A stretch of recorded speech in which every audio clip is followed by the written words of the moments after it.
శ్రీకాకుళం జిల్లా కోటబొమ్మాలి మండలం కృష్ణాపురం గ్రామంలో ఎన్టీఆర్ భరోసా పెన్షన్లు పంపిణీ కార్యక్రమంలో పాల్గొన్న రాష్ట్ర వ్యవసాయ శాఖ మంత్రి అచ్చెన్నాయుడు.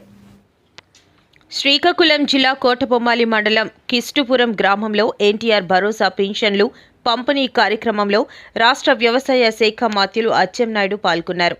పింఛన్ పంపిణీ అనంతరం ఆయన మాట్లాడుతూ గత 5 ఏళ్లు వైసీపీ ప్రభుత్వం వ్యవస్థలన్నింటినీ నిర్వీర్యం చేసి 11 లక్షల కోట్ల రూపాయల అప్పులు చేశారన్నారు. 460 కోట్ల రూపాయల నిధులతో టేకలి నియోజకవర్గంలో ప్రతి ఇంటింటికి కుళాయి ద్వారా నీరు అందించేందుకు ప్రణాళిక తయారు చేస్తున్నామని చెప్పారు. మూలపేట పోర్టుకు అనుసంధానంగా పారిశ్రామిక అభివృద్ధి చేసేందుకు ప్రణాళికలు సిద్ధం చేస్తున్నామన్నారు. పేదరికం లేని సమాజమే లక్ష్యంగా కూటమి ప్రభుత్వం అడుగులు వేస్తోందని పేర్కొన్నారు. మన దేశంలో ఏ రాష్ట్రంలో లేని విధంగా ఒక్క పెన్షన్ల కిందే ప్రతి నెల 64 లక్షల మందికి ఏడాదికి 33,000 కోట్ల రూపాయలను కూటమి ప్రభుత్వం వెచ్చిస్తోందని కింజరపు అచ్చెన్నాయుడు అన్నారు. మీకు 15,000 చొప్పున ఒక్కొక్క పిల్లడికి మీ అకౌంట్ లో డబ్బులేసి వారికి పుస్తకాలు ఇచ్చి యూనిఫామ్ ఇచ్చి బ్యాగ్ ఇచ్చి ఆ కార్యక్రమం చేసే నిర్ణయం తీసుకున్నాం. రేపు జూన్ 12 లోపు తల్లికి వందనం కింద 15,000 రూపాయలు ఇద్దరున్నా, ముగ్గురున్నా, నలుగురున్నా ఇంక కాయండి, ఎంతమంది కాస్తే అంతమంది ఈ కార్యక్రమం ఇచ్చే ఈరోజు నిర్ణయం తీసుకున్నాం. అదేవిధంగా రైతులకి అన్నదాత సుఖీభావ కింద సంవత్సరానికి 20,000 ఇస్తామని చెప్పామా లేదా? అవి కూడా ఇవ్వాలి. రేపు జూన్ నెలలో మనం 14,000 ఇస్తాం. మోడీ గారు 6,000 కలిపి 20,000. రేపు మోడీ 2,000 వేస్తే మనం ఒక 5,000 రూపాయలు ఇచ్చి 3 విడతలుగా ఒకసారి 5,000, మోడీది 2,000, 7,000 అవుతుంది. ఒకసారి మనం 5,000, మోడీది 2,000, 14,000 అవుతుంది. మరొకసారి మోడీ 2,000, మనం 4,000, 20,000 చొప్పున రేపు జూన్ నుంచి రైతుకి పెట్టుబడి సాయం కింద ఆ డబ్బులు కూడా ఇస్తాం. ఇంకున్న హామీలు ఆడవాళ్ళకి డబ్బులు ఇస్తా ఉన్నాం, ఉచిత బస్సు అన్నాం, కానీ డబ్బులు లేవు. అన్ని సరి చేసుకుని ముందుకెళ్తాం. ఇక అభివృద్ధి, మీ ఊరు వచ్చాను, పిలకల్లా కనపడుతున్నాయి గొట్టాలు. మా వాళ్ళందరూ అడుగుతున్నారు ఏంటని. నీరు గురించి గొట్టాలు వేశారు, నీరే లేదు. ఇప్పుడుగా నాన్ చేస్తే గాలి వస్తుంది అందరూ.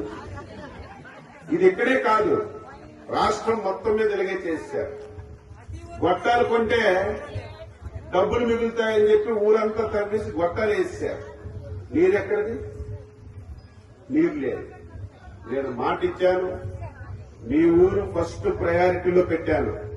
మీకు మళ్లీ రేపు ఇక్కడ నుంచి 1 కిలోమీటర్ దూరంలో మీరు ఇల్లు కట్టుకున్నా మీ ఇంటి కొలాయితో నీరిచ్చి శాశ్వతంగా మొదటి గ్రామంగా ఇదే కిష్టుపురమే మొదటి గ్రామంగా ప్రతి ఇంటికి స్వచ్ఛమైన నీరు ఇచ్చే కార్యక్రమం చేస్తాం. మన అదృష్టం ఏమిటంటే మనకి చంద్రబాబు నాయుడు గారు 460 కోట్లు మంజూరు చేశారు మన నియోజకవర్గానికి. నీరు మన ఊర్లోనే బోరేసి కాదు, బోర్ ఎండిపోతే మనకు నీరు రాదు. మన నూతిలో గొట్టం పెడితే నీరు రాదు. ఈ 460 కోట్ల రూపాయలతో వంశధార రిజర్వాయర్ ఉంది, మీరు వెళ్ళిపోయారు లేదా?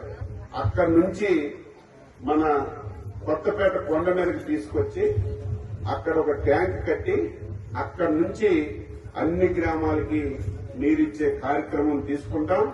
నా జీవితాశయం ఈ 4 సంవత్సరాల్లో ఒక్కరి నియోజకవర్గంలో ప్రతి ఇంటికి స్వచ్ఛమైన నీరిచ్చే కార్యక్రమం చేస్తానని మీ అందరికీ ఈ సందర్భంగా తెలియజేస్తున్నాను.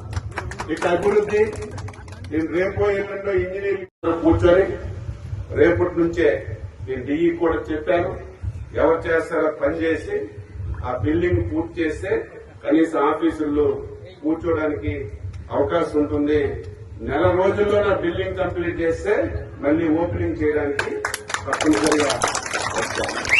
ఈ ఊళ్ళో 2 అంగన్వాడీలు ఉన్నాయి, ఆయనకి భవనాలు లేవు, భవనాలు కట్టాలి. రోడ్లు ఒకటో రెండో బోర్లు అడిగారు, నీరు లేదు కొన్ని గ్రామాలు కొన్ని వెన్నులుగా, అది కూడా చేయాలి. తప్పనిసరిగా ఇవన్నీ మనం చేసుకోవడంతో పాటుగా వ్యవసాయానికి నీరు కూడా పురుడు లిఫ్ట్ ఇరిగేషన్ నుంచి మీకు నీరు వస్తున్నా సక్రంగా లేదు, అఫీషియల్ గా లేదు, దానికి కూడా పైప్ లైన్ వేయాలి. ఆ రోజు నేను ఒక గొట్టం వేశాను, దానివల్ల మీకు కొంత నీరు వచ్చే ఆధారం అవుతుంది. నేను ఒకటే మీ అందరికీ తెలియజేస్తున్నాను, భగవంతుడు ఒక అవకాశం ఇచ్చారు, ఈ అవకాశాన్ని సద్వినియోగం చేసుకోవాలి.